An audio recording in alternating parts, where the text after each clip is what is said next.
Hello and welcome back, viewers. You're watching NewsX and I'm Kriti Mehta. Now, amid the ongoing tension in the Strait of Hormuz, India has successfully brought in critical energy shipments to secure its fuel supplies.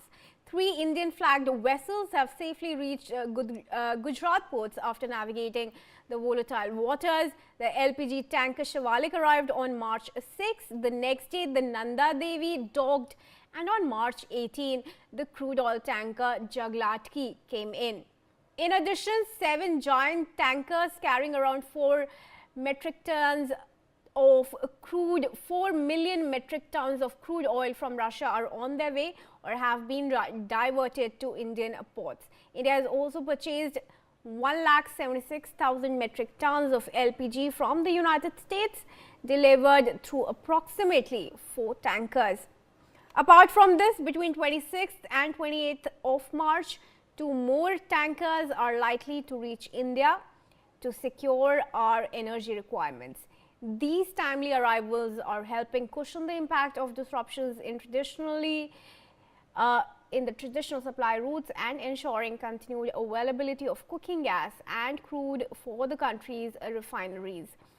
Let's now take a closer look at the energy imports for India and consignments that have been brought in.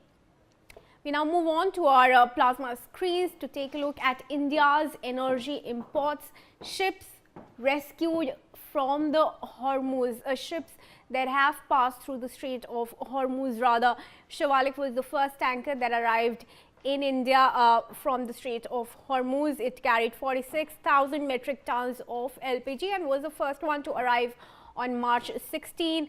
Docked at the Mundra port, of course, carried 46,000 metric tons of LPG. This was the first tanker that arrived.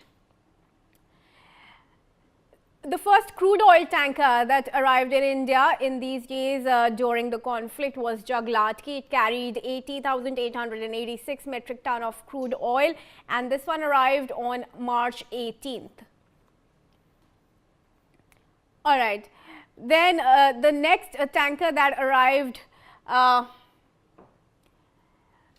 in fact, let's talk about the consignments that have been brought from Russia as well. We have 4 million metric tons and 7 giant tankers have been brought in from Russia as well. Approximately 4 tankers with 1,76,000 metric tons.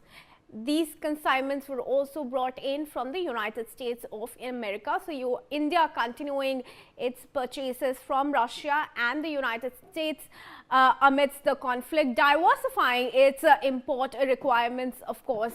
Let's in fact